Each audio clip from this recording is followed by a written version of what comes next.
ಶ್ರೀಲಂಕಾ ವಿರುದ್ಧದ ODI series ಸೋಲಿನ ಬಳಿಕ ಕಣ್ಣೀರು ಬಿಟ್ಟ MS ಧೋನಿಯ. ಇನ್ನು ವೀಕ್ಷಕರ ನಂತರ ಸುದ್ದಿಗೋಷ್ಠಿಯಲ್ಲಿ ಮಾತನಾಡಿದ ಮಹೇಂದ್ರ ಸಿಂಗ್ ಧೋನಿ ಅವರು ಟೀಂ ಇಂಡಿಯಾ ತಂಡದ ಸೋಲಿನ ಕಾರಣಗಳನ್ನು ತಿಳಿಸಿದ್ದಾರೆ. ಹೌದು ವೀಕ್ಷಕರೇ, ಇವತ್ತು ನಡೆದಿದ್ದ ಕೊನೆಯ ODI ಪಂದ್ಯದಲ್ಲಿ ರೋಹಿತ್ ಪಡೆಯು 110 ರನ್ಗಳ ಹೀನಾಯವಾಗಿ ಸೋಲು ಕಂಡಿದೆ. ಹೌದು ವೀಕ್ಷಕರೇ, ಈ ಒಂದು ಪಂದ್ಯದಲ್ಲಿ ಭಾರತ ತಂಡವು ಟಾಸ್ ಸೋತು ಮೊದಲು ಬೌಲಿಂಗ್ ಮಾಡಿತ್ತು.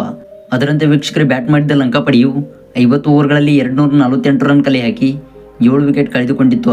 ಇನ್ನು ವೀಕ್ಷಕರೇ, ಈ ಒಂದು ಗುರಿಯನ್ನು ಬೆನ್ನಟ್ಟಿದ್ದ ರೋಹಿತ್ ಪಡೆಯು ಕೇವಲ 138 ರನ್ಗಳಿಗೆ ಆಲ್ಔಟ್ ಆಗುವ ಮೂಲಕ ಈ ಒಂದು ಪಂದ್ಯದಲ್ಲಿ 110 ರನ್ಗಳ ಹೀನಾಯವಾಗಿ ಸೋಲು ಕಂಡಿದೆ.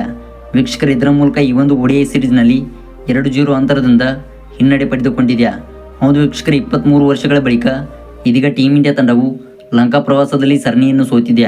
ಇನ್ನು ವೀಕ್ಷಕರೇ, ಈ ಒಂದು ಸರಣಿ ಬಗ್ಗೆ ಮಾತನಾಡಿದ MS ಧೋನಿ ಅವರು ಸ್ಫೋಟಕ ಹೇಳಿಕೆಯನ್ನು ಕೊಟ್ಟಿದ್ದು, ಹಾಗೆ ವೀಕ್ಷಕರೇ ಸುದ್ದಿಗೋಷ್ಠಿಯಲ್ಲಿ MS ಧೋನಿ ಅವರು ಕಣ್ಣೀರನ್ನು ಇಟ್ಟಿದ್ದಾರೆ.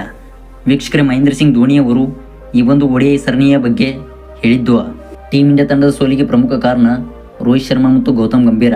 ಹೌದು, ಇವರ ನಿರ್ಧಾರವು ಈ ಒಂದು ಪಂದ್ಯದಲ್ಲಿ ಕೆಟ್ಟದಾಗಿತ್ತು ಮತ್ತು ಇವರು ಚಾಯ್ಸ್ ಮಾಡಿದ ಪ್ಲೇಯಿಂಗ್ 11 ಈ ಒಂದು ಪಂದ್ಯದಲ್ಲಿ ಹದಗೆಟ್ಟಿತ್ತು. ಹೌದು, ಈ ಒಂದೇ ಪಂದ್ಯದಲ್ಲಿ ಇವರು ತಪ್ಪನ್ನು ಮಾಡಿಲ್ಲ.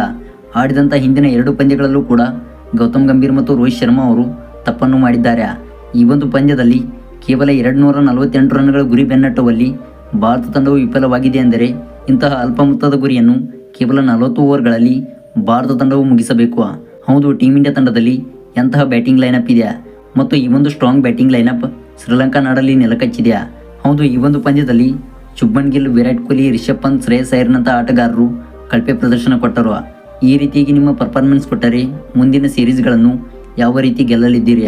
ಹೌದು, 23 ವರ್ಷಗಳ ಬಳಿಕ ಲಂಕಾ ತಂಡವು ನಮ್ಮ ವಿರುದ್ಧ ಸೀರೀಸ್ ಗೆದ್ದಿದೆ ಮತ್ತು ಈ ಒಂದು ಸೀರೀಸನ್ನು ನೀವು ಸೋತಿದ್ದೀರಿ ಎಂದರೆ ನೀವು ಎಲ್ಲಿ ತಪ್ಪು ಮಾಡಿದ್ದೀರಿ ಎಂದು ತಿಳಿದುಕೊಳ್ಳಬೇಕಾಗುತ್ತದೆ. ಹೌದು, ಮುಂದೆ ಬೇರೆ ತಂಡಗಳ ವಿರುದ್ಧ ಆಡುವಾಗ ಬೇರೆ ಸ್ಟ್ರಾಟಜಿಯನ್ನು ಯೂಸ್ ಮಾಡಿ ಮತ್ತು ಸೋತಿದ್ದ ಸರಣಿಯನ್ನು ಇಲ್ಲಿಗೆ ಮರೆತು ಬಿಡಿ. ಹೌದು, ಗೌತಮ್ ಗಂಭೀರ್ ಅವರು ಹೊಸವಾಗಿ ಕೋಚ್ ಆಗಿದ್ದರು, ಅವ್ರಿಗೂ ಕೂಡ ಸ್ವಲ್ಪ ಅನುಭವ ಆಗಬೇಕು. ಹಾಗೆ ರೋಹಿತ್ ಶರ್ಮಾ ಅವರು ಕೂಡ 1 ತಿಂಗಳ ಬಳಿಕ ODI ಸರಣಿಗೆ ಕಾಲಿಟ್ಟಿದ್ದರು ಮತ್ತು ಈ ಒಂದು ಹಂತದಿಂದ ಟೀಂ ಇಂಡಿಯಾ ತಂಡವು ಈ ಒಂದು ಸರಣಿಯಲ್ಲಿ ಸೋಲಬೇಕಾಗಿದೆ. ಅದು ಕೂಡ ನೀವು 2-0 ಅಂತರದಿಂದ ಈ ಒಂದು ಸರಣಿಯನ್ನು ಸೋತಿದ್ದೀರಿ. ಈ ಒಂದು ಸೋಲನ್ನು ನಮಗೆ ಮರೆಯಲು ಸಾಧ್ಯವಿಲ್ಲವೆಂದು MS ಧೋನಿ ಅವರು ಸುದ್ದಿಗೋಷ್ಠಿಯಲ್ಲಿ ತಿಳಿಸಿದರು.